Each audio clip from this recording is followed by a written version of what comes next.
Homeworld is one of the most recognisable, and dare I say it, respected strategy brands ever created. It's one that's seen very little controversy. No maligned sequels, no bastardised spin-offs, and no real flops to speak of. The series began in 1999 as the first title by the then little-known development studio Relic Entertainment. It was an instant hit, and it began Relic's onslaught into real-time strategy that continued throughout the next decade. After a quick aside into an animal splicing alternate history, the inevitable sequel to Homeworld followed in 2003. And despite not being quite as acclaimed as the original, it's gone on to become a fan favourite, often being referenced as one of the best RTS games ever made. So you'd think that with two massive hits, a hugely popular genre, and a studio that was firing on all cylinders, that Homeworld would become one of the era's most lucrative franchises, rivaling giants like Command & Conquer and Relic's own Dawn of War. But for one reason or another, it just didn't.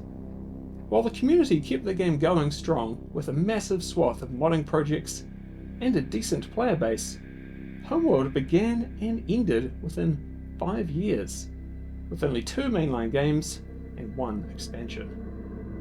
Perhaps the buyout of Relic by THQ in 2004 demanded a new direction within the company. Perhaps they thought that space RTSs were just going out of fashion. Or maybe they were simply too intimidated to try and surpass the greatness of Homeworld 2. Either way, it wouldn't be until the early 2010s that the IP would take its first breath of life in nearly a decade. Thanks to the breakdown of THQ, Gearbox Software took up the rights to the franchise, and under their stewardship, Homeworld has seen a slow but steady comeback, with remasters, spin-offs, and soon, a completely new numbered entry. There is more to it than that though, and this story, at the end of the day, is about the fans, the community that wouldn't let Homeworld die, and the talented teams working to bring back this hallmark of real-time strategy, with the hopes of giving it new life in a new age. This is the revival of Homeworld.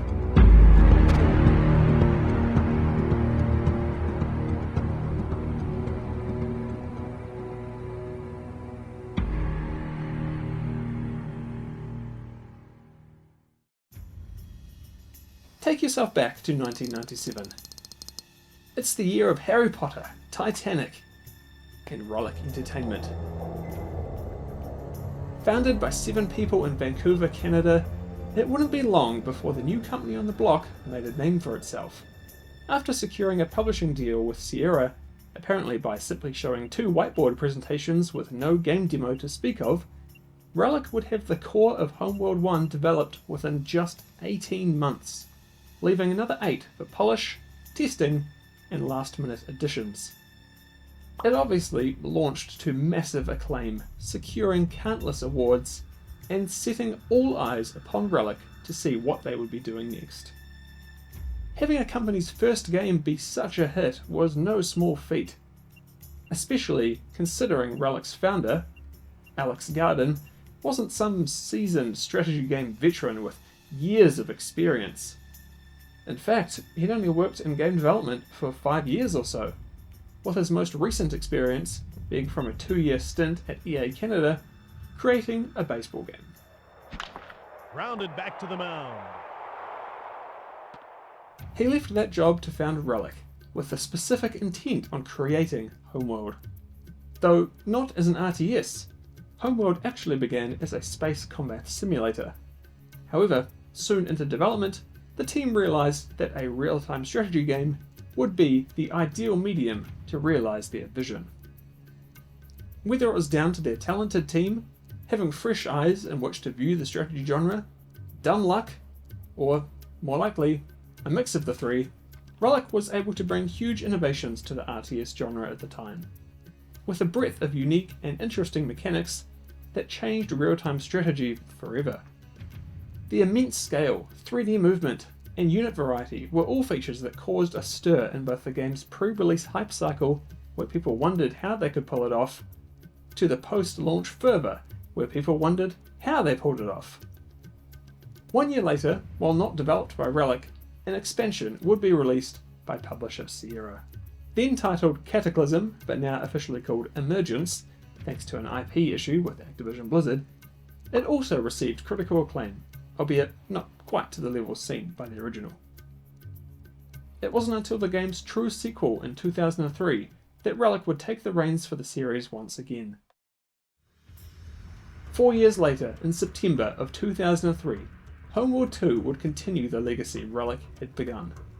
The studio was now more experienced, it was larger, and in turn, greater expectations were placed upon its games. Early that same year, they had released Impossible Creatures, which, while generally well received, hadn't reached the heights of their debut outing, though it is a fan favourite of mine. So the pressure was on to live up to the original Homeworld, as well as show that the quality of their games wasn't going to take a downward trend.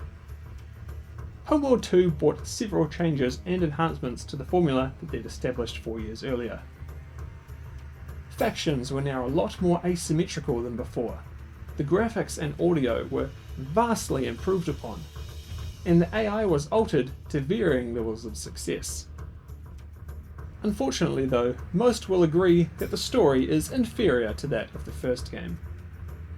And, anecdotally speaking, you're probably going to find opinions split down the middle on whether Homeworld 2 is better than the first, and if the trade-off in a better gameplay for a worse story is worth it.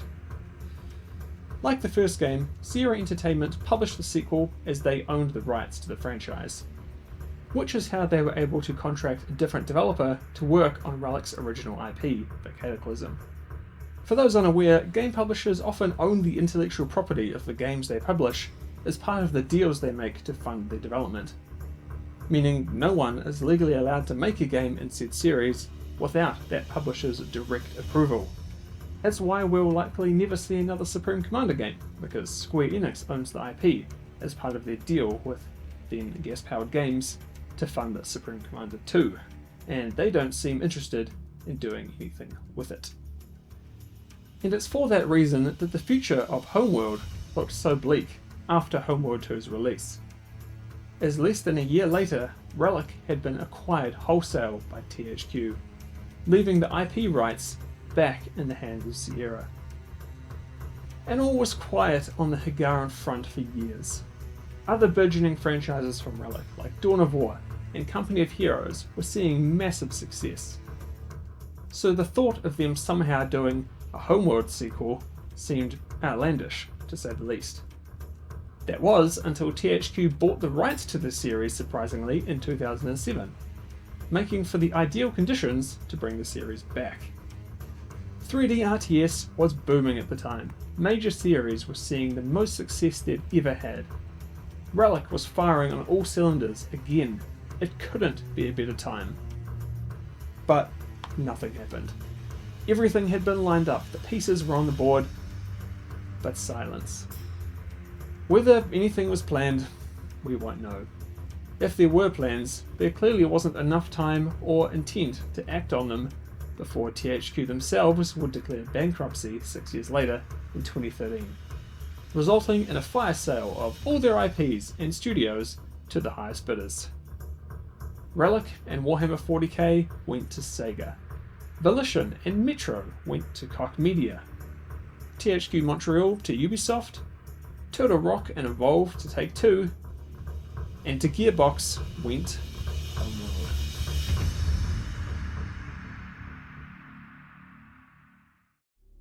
But let's take a little step back here to 2007, because it's here when Blackbird Interactive were founded in Vancouver by, you guessed it, former members of Relic and EA Canada, with notable founders Rob Cunningham and John Aaron Kambitz being part of the group who began Relic itself 10 years prior.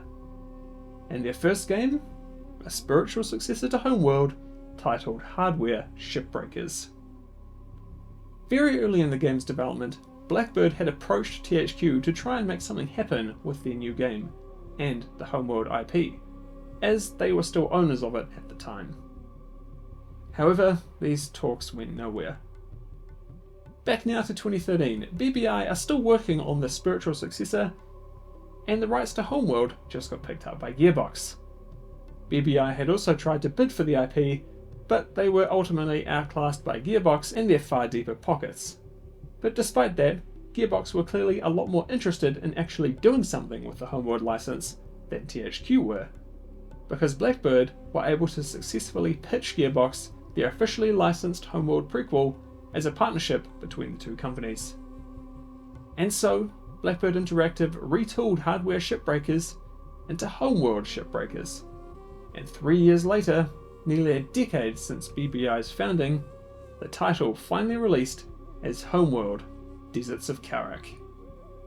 Marking a period of resurgence for the Homeworld brand, with Gearbox releasing their remastered collection containing modern versions of the first two games just a year earlier. Though, hilariously, it didn't actually include Homeworld's only expansion, as they, and I quote, "don't know where the source code went." Whoops. Regardless, things were looking bright. The remastered collection was well received, with most agreeing it was a solid update that made the games much more accessible to a modern audience.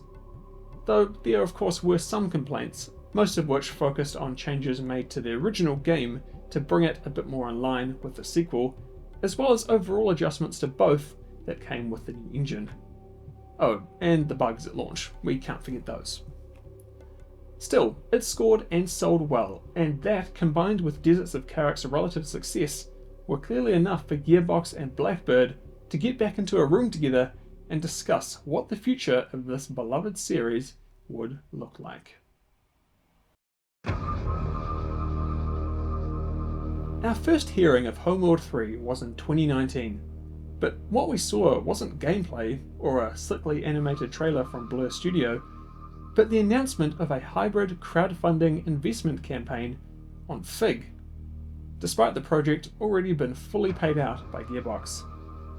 It was a success though, and many people joined the project this way, though due to Gearbox themselves being acquired in 2021 by Embracer Group, the investment side of things was cancelled before anyone actually put any money down.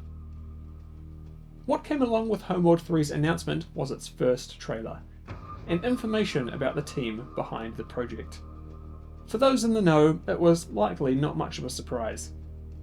But for those who weren't, hearing that a true Homeworld sequel was being created by former members of Relic, and those who founded the company and worked on those original games no less, helped to put aside most of the initial qualms with reviving a long dormant series such as this. Over the years since its announcement in 2019, news about the sequel has slowly trickled out, with that information stream starting to widen now that we're closer to the game's launch. This year we've seen the first gameplay footage, new trailers hyping the game up, developer interviews and behind the scenes, and, regrettably, the news of a delay, pushing the game into an undisclosed date of 2023. And we've also seen Homeworld Mobile, a fully fledged entry playable on your phone. And while it's not directly related to Homeworld 3, it is opening the series to a potentially brand new market and audience. And in an ideal world, both games can ride off the coattails of each other's success. I think it's fair to say that right now people are pretty optimistic. There's been nothing to seriously dash people's hopes for the game yet, and Blackbird are clearly taking this project seriously, with the goals of both respecting the original games as well as moving the series forward in a new and interesting ways. The reveal of massive spaceborne structures, for example, is, I think, an awesome idea, as it will open many new strategies around cover and firing lines that will finally make Homeworld's maps interesting, and at least a little dynamic to engage with. In the planning for this video, I thought who better to hear from than Blackbird Interactive themselves about how they're approaching the game and what their goals for the project are. And thanks to some helpful people at Gearbox and BBI, I got to do exactly that. Unfortunately, they were too busy for a video call, but I was able to get a bunch of questions in an email to be answered by Lance Mueller, Game Director for Homeworld 3. And for the sake of you listening, I've enlisted the voice of Info Guy to voice the answers, so you don't need to hear me drone on for longer than you need to. Please, go check him out. His channel is in the description and pinned comment. Oh, and if you are wondering where these questions actually came from, Most of them are from members of my Discord. So if you'd like to be involved in things like this in the future, then you can do so by supporting me on Patreon starting at just $1 a month, which will get you access to the Discord server. Alright, let's get into it. Were there worries or concerns at the start of the project that it would be impossible to live up to Homeworld 1 and 2? Homeworld 3 has been in many RTS players' personal wish lists for a long time, so there was definitely some pressure to meet everyone's, including our own expectations. But we are confident we can meet those expectations and more with our incredible foundation of veterans on our team from throughout the franchise. This long-term vision for Homeworld 3 is shared by all of us, and the team is exceptionally proud of what they plan to deliver. How does the team feel now being able to work on a full-fledged sequel to Homeworld? Is it any different to when you worked on Deserts of Kharak? It's a dream come true considering the team has always had a vision for Homeworld 3. And we feel now, with the newest technical capabilities we have at our fingertips, we're really going to finally bring that vision to life. Is the mindset different when creating a high-end RTS now compared to back in the 2000s? Has this affected Homeworld 3 at all? Considering the original Homeworld was created in such a different mindset from other high-end RTS games of its day, it's fair to say our approach and mindset have evolved alongside the game itself. Our team remains focused on bringing the iconic vision, sci-fi legacy, and innovative gameplay experience of the Homeworld series forward to a modern era of gaming. Did the success of Deserts of Kharak give you confidence to make Homeworld 3? Or was a sequel always on the cards? The vision for Homeworld 3 is something that goes far back to even before the launch of Homeworld 2. Making Deserts of Kharak definitely taught us some new things about the Homeworld DNA, and gave us confidence in our ability to take Homeworld 3 where we needed to. The team definitely has been drawing on its experience from developing Deserts of Kharak to introduce new levels of environmental gameplay to the zero-gravity realm of Homeworld 3. Do you see Homeworld 3 as the start of a new life for the series? Or more like a long-awaited conclusion? Right off the bat, it's worth noting that the Homeworld IP is actually owned by our partners at Gearbox Entertainment. Together, we do have a long-term vision for Homeworld, and we feel like some of the new ways to play we're introducing in Homeworld 3, such as our roguelike game mode, should give the game an immense amount of replayability. We want players to feel this game offers strong replay value, and something they can enjoy for more than just a single campaign playthrough. Additionally, we will be supporting Homeworld 3 with DLC. Beyond just Homeworld 3, our partners at Gearbox have been teaming up with experts across mobile and tabletop gaming to expand the Homeworld universe with other experiences. Recent examples of this include Stratosphere Games' Homeworld Mobile, Zen Studios' Homeworld Journey to Higara Pinball, Modifus Entertainment's Homeworld Fleet Command, and Homeworld Revelations. Something the Homeworld games did amazingly well was create incredibly emotional stories on top of just being good strategy stories. Is emotion a focus in the story of Homeworld 3? Most definitely. Our story takes place a considerable time after the events of Homeworld 2 and features some brand new characters and new perils at the center of this continuing epic story. A golden age has flourished for Higarans thanks to the discovery of a vast and ancient hyperspace gate network that opened up the entire galaxy to trade and exploration. But then, a planet-eating darkness called the Anomaly arrived, and Kharak Sajet led a fleet into Anomaly space to find answers only never to return. Our new protagonist and Karen's successor, Imogen Sajet, is the only one who holds the key to finding Karen and unlocking the mystery threatening the galaxy's future. The twists and turns of this journey will be told in classic Homeworld style, full of deep emotional investment backed by stunning music and visuals. Are Strikecraft single built like Homeworld 1? Or squadron built like Homeworld 2? Strikecraft and Homeworld 3 are built as a single fighter. This allows players more granularity in creating their squadrons of ships. Bringing this feature back from Homeworld 1, we felt it was important to allow players to build their own squadrons and unit makeups. With the improvements to the UI and a new system of amalgamating tactical icons based on the distance of ships of the same type, groups of units are able to be quickly selected. For example, ships of the same type that are close to the camera will be represented differently than those that are far away. This functionality means the game no longer requires us to force squadding of ships, and can allow for more freeform grouping of ships. How impactful is having members of the dev team who worked on the original Homeworld games? Is that reflected in Homeworld 3 in any way? Having Homeworld 3 being built by veteran creators of the Homeworld series at Blackbird Interactive has been an essential foundation in bringing the iconic vision, sci-fi legacy, and innovative gameplay experience of the Homeworld series forward to a modern era of gaming. You can see elements of that in the core gameplay experience, which will feel familiar to Homeworld veterans but also feature enhancements to control and gameplay thanks to new technologies that will make Homeworld 3 stand out. Homeworld 3 marks the fulfillment of a long-running dream of many of these developers to continue the Homeworld story and deliver the game they've always wanted to make. and not directly a Homeworld question, but what are the team's thoughts on the current market for RTS games? A larger proportion of the development team and in general at Blackbird will either raise in RTS games or help define them. We love the genre and are ecstatic for any new entries. It is our hope Homeworld 3 spurs more development of the genre, just as Homeworld did way back in 1999 when it introduced truly 3D RTS gameplay to the world. And I had one more question that I just had to ask. I knew you guys would comment if I didn't. Homeworld has a strong history of community mods. Is there any desire to pursue this again for Homeworld 3? Unfortunately, they didn't give me a straight answer, but here's what they said. That's a great question, but it's not something we'll be able to dive into deeply at this time. What I can say for now is that we recognise the role that user-generated content plays in Homeworld titles and what support of that creativity means to the community. I'm optimistic after hearing those answers, but for now, we'll just have to wait and see when the game releases next year. There is a lot riding on Homeworld 3, and a successful game in the eyes of critics, and more importantly, fans, could see this as a launching off point for a whole new era for the series. Maybe Rob and the team could make that intimate Homeworld space combat game that, once upon a time, Homeworld 1 was shaping up to be. Or maybe the game's success sees it become a dominant modding platform, like its predecessor, allowing for a whole new generation of modders and fans to create brand new experiences. But if Homeworld 3 fails, then I doubt the series will get another shot, and it will become just another RTS franchise that was revived and killed years after its relevance in the glory days of the 2000s. But based on what we've seen so far, I'm optimistic that the former will be the most likely outcome. I have confidence that BBI know what they're doing, and if there's anyone who's going to be bringing Homeworld in the modern era, then I'm glad it's them who's doing it. I don't know if anyone else would have the team, desire, and knowledge to pull it off.